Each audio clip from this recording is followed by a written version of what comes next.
안녕하십니까. 황태순 TV의 황태순입니다. 오늘 오랜만에 귀한 손님 모셨습니다. 귀한 게스트 모셨습니다. 파이터치 연구원 우리 나정주 박사 모셨습니다. 안녕하세요. 네, 원장님. 안녕하십니까. 예. 예. 요즘 어떻게 유튜브 잘 돼요?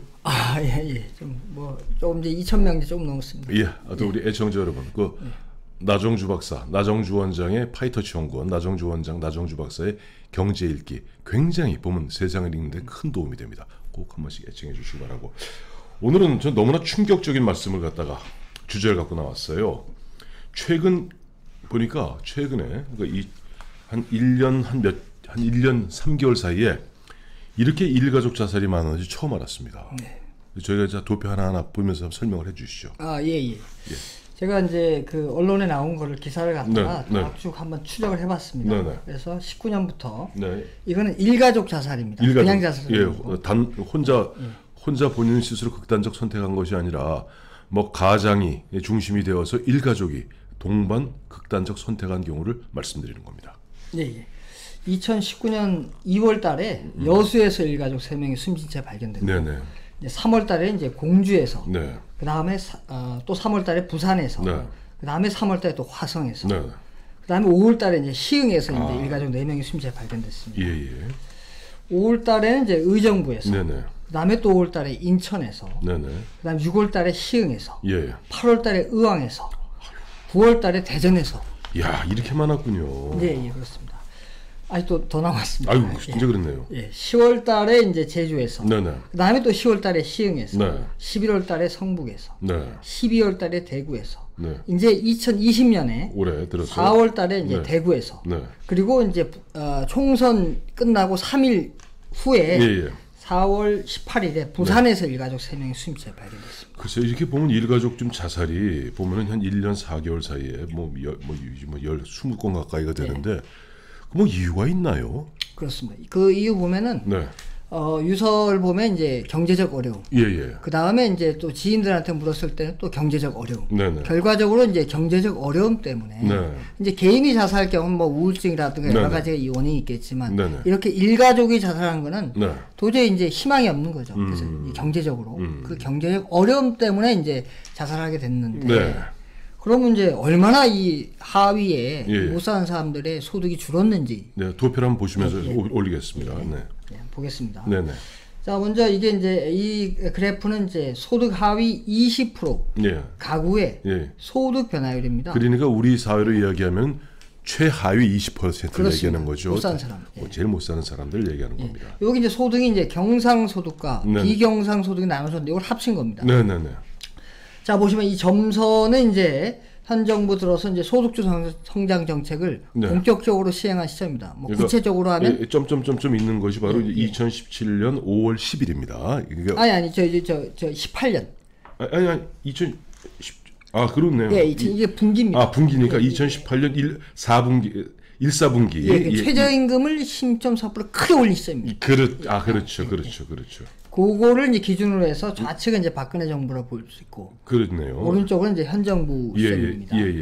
그래서 보시면 이제 박근혜 정부 또는 이제 현 정부가 본격적으로 소득주도 성장 정책을 시행하기 전에는 보시는 것처럼 이제 6.7, 8.1, 9.6, 3.6, 또 마이너스 2.9 잠깐 있었습니다만 2.7, 10.2까지 나름대로 그래도 소득이 그래도 조금씩 좀 좋아진다는 뜻이죠. 그렇습니다. 그러니까 이게 전년도 같은 분기 대비해서 얼마큼 성장한 겁니까?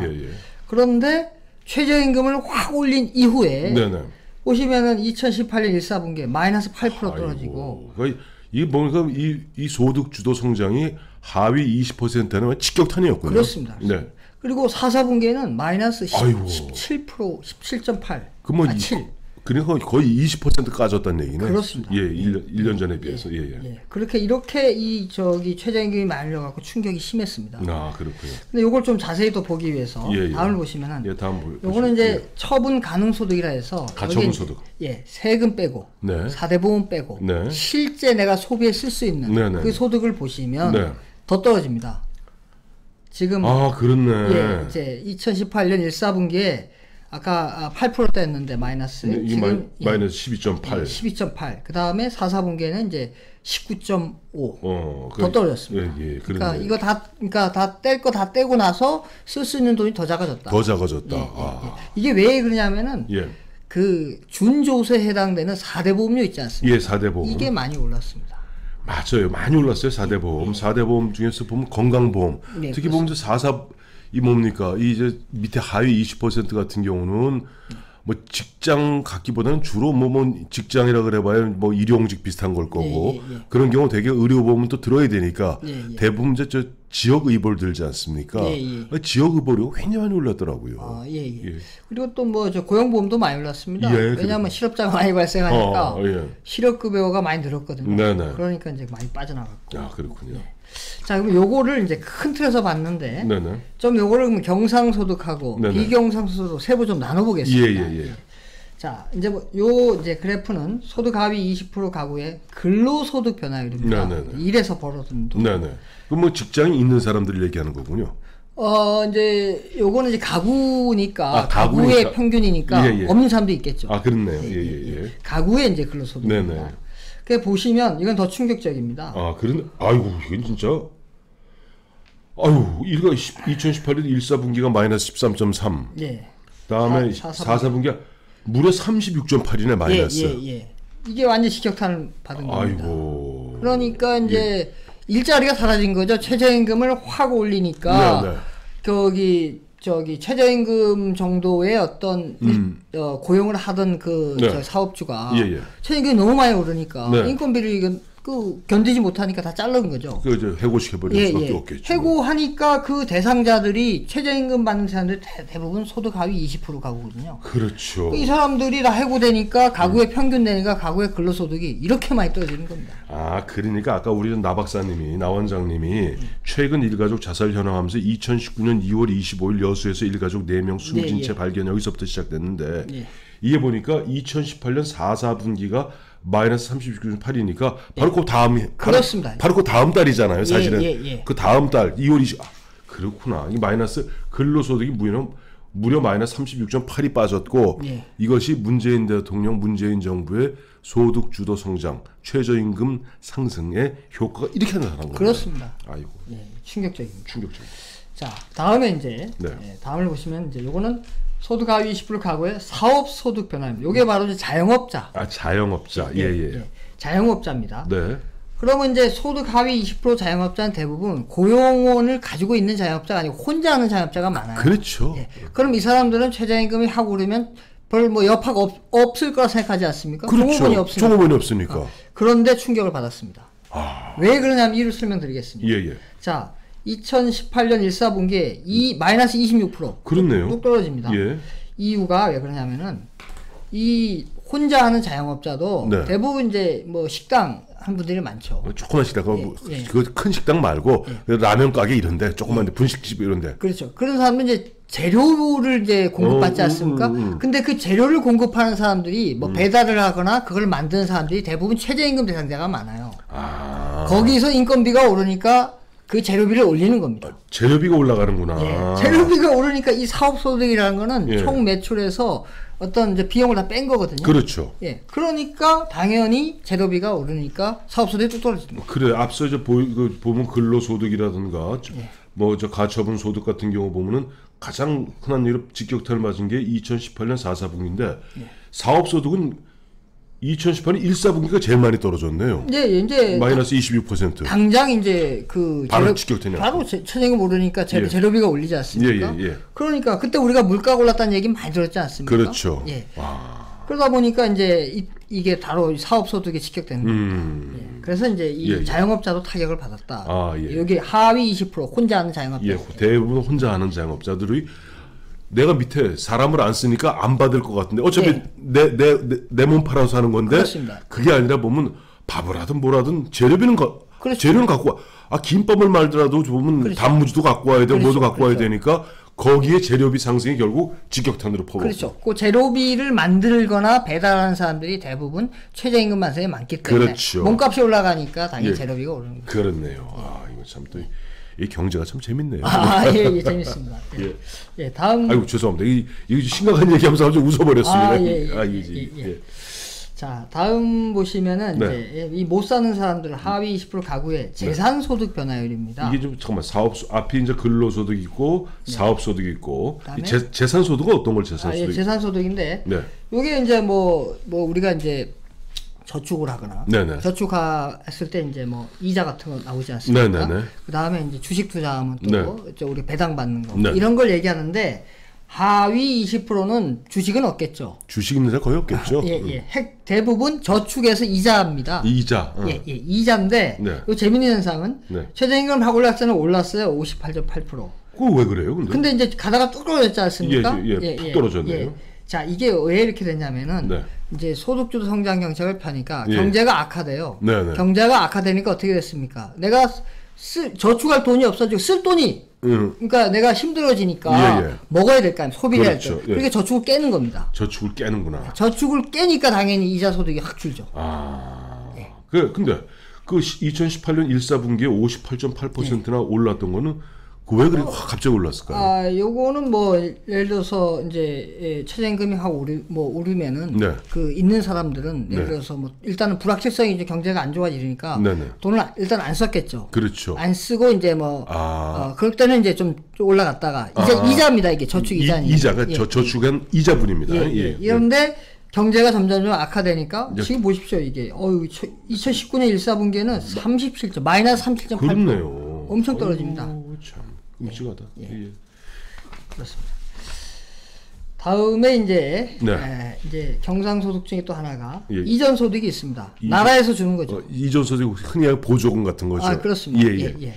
이거 이제 당연히 이 정부에서는 소득주도 성장한다니까 많이 오르지 않겠습니까? 그렇죠. 그러니까 이제 이 최저 소득주도 성장을 본격적으로 시행한 이후에 2018년 1사분기 21.6%로 크게 뛰고 좀 뛰고 나머지는 뭐 이제 기저효과 때문에 그런 건데 이게 뛰지 않습니다. 그렇죠. 전보다 많이 박근혜 정부보다 많이 뛰었죠.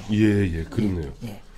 이전 소득이라 국가에서 어떠한 형태로든지 지금 보면 저 문재인 정부 들어서 그 유명한 게 보면 흔한 얘기로 보면 포퓰리즘. 이른바 마치 저 외상이라면 황소라도 때려잡아 먹는다는 듯이 마치 뭐 나라 돈 갖고 자기들이 막 인심 쓰잖아요. 그러니까 하위층의 이전 소득은 늘었는데 앞서 이제 보여주신 바 중에 이 하위 소득 변화율 보면 이런 걸 다 합쳐서 이 소득 변화를 이게 되는 거 아니에요?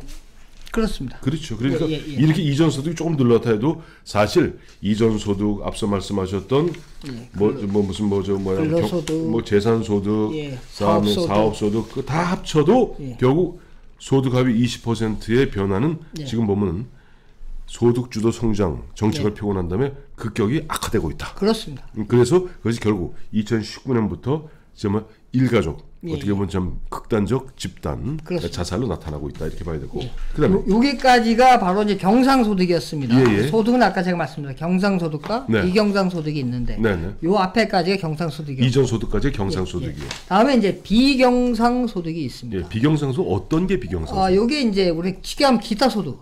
기타소득. 그러니까 경상이라는 거는 일정하게 이제 어떤 반복적으로 받는 근로소득이라 이런 걸 얘기하는 거고 이거는 이제 반복적이지 않고 이제 뭐 불규칙적으로 딱 뭐 내가 일당을 해서 받거나 뭐 알바 한번 뛰어서 받은 거 뭐 그럴 수 그런 거도 어느 날 갑자기 뭐 야 너 하루만 한번 뭐 해줘 그래서 나가서 받은 거 그게 이제 비경상소득 뭐 등등 있습니다. 하여튼 그냥 불규칙적으로 받은 거. 근데 이게 충격적이에요. 이거 마이너스 88.8이 뭡니까 이게 충격적입니다. 이게 소득주도 성장 정책을 핵심 수단으로 최저임금을 16.4% 확 올리니까 기업들이 그런 최저임금 받는 대상들 일자리를 다 없앴어요, 많이. 그렇겠네요. 그게 많이 하다 보니까 일자리가 이게 이 일당에서 벌어질 수 있는 일자리가 사라진 겁니다. 그러니까 이게 충격적입니다. 2018년 1사분기에 마이너스 88.8. 거의 없어졌다는 얘기네, 그러니까. 이게 돈으로 하면은 그 전까지 한 10만 원 정도가 평균. 그러니까 1년 전에는 한 10만 원 벌던 게 월 얘기합니다. 월 10만 원 정도였는데 이게 만 원 밑으로. 만 원 밑으로. 만 원 밑에 5천 원 뭐 이렇게 나왔습니다. 그러니까 이 하위 20% 사람들의 월 10만 원은 큰 돈이거든요. 어마어마한 돈이죠. 근데 그게 완전히 사라진 거죠, 거의. 아이고, 이게 뭐 2018년 1사분기가 마이너스 88.8. 2018년도 4분기가 마이너스 97. 예. 그렇습니다. 큰일입니다. 예. 참 이게. 그래서 이제 좀 요약을 하겠습니다. 네네. 예, 쭉 뭐 이렇게 이제 그래프를 많이 보니까 좀 헷갈릴 수도 있는데 네네. 요약을 하면 네. 최저임금을 2018년도에 급격하게 16.4% 예. 인상하니까 두 자리 16.4%입니다. 그렇죠. 인상하니까 네. 근로소득이 일단 급락하고 그 다음에 자영업자인 사업소득이 또 급락하고 재료비 때문에 앞에 있는 근로소득은 이제 최저임금 오르는 인건비가 그렇죠. 많으니까 기업에서 이제 잘라버리고 그 다음에 이제 이 기타 소득 이제 뭐 이제 그냥 알바 뛰는 거 알바 때에서 하는 그 자리가 사라진 거죠. 알바 자리가 사라지고 이렇게 세 가지 소득이 크게 급락하다 보니까 이전 소득이 뭐 주더라도 이전 소득은 사실 보면은 정해져 있거든요, 금액이. 근데 내가 그거보다 쓸 돈이 더 필요해요. 그러면 내가 옛날 같은 경우는 그냥 가서 뭐 알바 뛰곤 해갖고 일을 좀 수당 벌어들였는데 그 자리가 사라진 거예요. 그러니까 내가 이제 더 이상 희망이 없다. 그래서 일가족 자살을 이제 택해서 급증한 거죠. 참 좀 우울한 주제인데 그러나 또 우리가 좀 피할 수 없는 주제네요. 보면 저는 뭐 여담입니다만은 저희 저는 뭐 집에 도봉구죠 창동 근처에 사는데 이제 역에서 내려서 이제 집에 가다 보면 저녁에 그 노래방이라고 있잖아요. 노래방들이 제법 있습니다. 밤 9시 10시쯤 가면 그거 보면 한 40대 50대 그 아주머니들은 진한 그 화장을 하고 그래도 이제 먹고 살겠다고 보면 이른바 노래방 도우미로 보면 이렇게 봉고 같은 거 타고 이렇게 이제 오는 걸 이렇게 제가 보면서 참 처절하고 열심히 사는구나라고 생각했는데 요즘도 보니까 뭐 그런 것도 요즘 뭐 그나마도 이제 코로나 때문에 노래방도 올스톱이잖아요. 그렇습니다. 그러니까 지금 하위 20%인데 정말 죽지 못해서 사는 거네. 그렇습니다. 근데 이제 문재인 정부에서는 이 해법으로 결국 앞으로 계속 돈을 더 풀겠다는 거 아니에요? 근데 뭐 더 풀어도 재난지원금 와서가 몇 달을 한 번 줬는데 그 몇 달을 끌었지 않습니까? 그러니까 이게 원래 지속적으로 주어지지 않으면 돈 쓰는 거는 월 단위 계속 지속적으로 나가지 않습니까? 그렇죠. 그래서 그걸로는 해법이 그걸로는 불가능합니다. 그래요. 그러니까 지금 보면은 문재인 정부 들어서 항상 제가 말씀드립니다만은 우리 나정주 박사가 얘기하는 걸 보면 이 그림으로 도표로 보여주기 때문에 한눈에 일목요연하게 들어와요. 앞서 쭉 보셨습니다만은 점선을 계기로 박근혜 정부, 문재인 정부, 즉 소득주도 성장하면서 얼마나 지금 보면 하위 20%, 그야말로 우리 사회, 그야말로 극빈층, 이 저소득층이 얼마나 크게 직접 타격받고 있으면서 근데 참 저 화가 나는 게 또 그런 사람들이 보면 이 정부 정책에 대해서 분노하기보다는 혹시라도 뭐 좀 이 정부에서 재난지원금 같은 더 주지 않나 하나 의존하게 되는 것 같더라고. 그게 참 뭐 근데 그게 뭐 그렇지만은 이게 이게 자꾸 나오거든요. 이게 조금씩 들어가면은 이제 재정이 고갈되고 재정이 고갈되면은 그 주던 게 이제 줄어가고 그러면 이제 악순환이 벌어지게 돼 있습니다. 이게 언젠가는 이제 그 흔한 예로 뽀록이 나는군요. 그렇죠. 그 뽀록 나는 거는 다음 편에 한번 얘기하실까요? 그렇습니다. 좋습니다. 그러면 잠시 쉬었다가 다음 편에는 언제 뽀록이 나는지 한번 짚어보도록 하겠습니다. 감사합니다.